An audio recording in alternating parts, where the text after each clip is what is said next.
அண்டார்டிகால penguin கூட்டத்தை காமிக்கிறாங்க. அங்க பனி புயல்ல எல்லா பெங்குவின்களும் குளிர தாங்க முடியாம இருந்துட்டு இருக்கும்போது அதுல 2 பெங்குவின் சறுக்கி விளையாடிட்டு இருக்குங்க. அதுல ஒண்ணு விளையாட்டை தட்டி விட இன்னொரு பெங்குவின் ஒரு பனி குகைக்குள்ள போயிடுது. அங்க ஏதோ வித்தியாசமா இருக்கேன்னு போய் பார்த்தா அங்க நிறைய கூடை முழுக்க மிளகாயா இருக்கு. பின்னாடியே அந்த இன்னொரு பெங்குவினும் பின்தொடர்ந்து வந்து அது கையில இருந்த மிளகாயை வாங்கி பார்க்குது.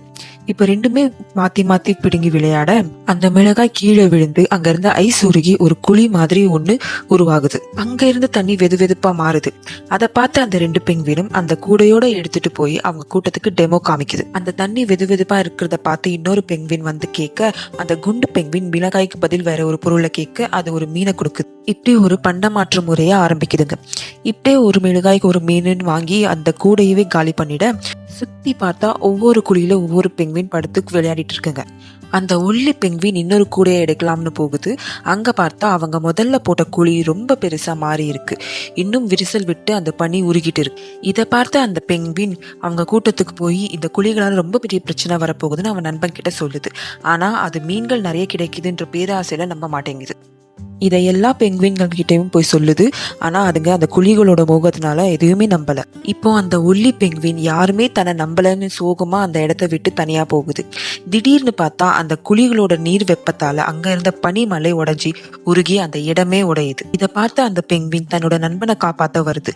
ஆனா அந்த குண்டு பெங்குவின் மீன்களோட ஒரு பாறையில தனியா போகுது. இதை பார்த்து அந்த நண்பர் ரொம்ப சோகமாயிடும். கொஞ்ச நாள் கழிச்சு அந்த இடம் சரியாகுது.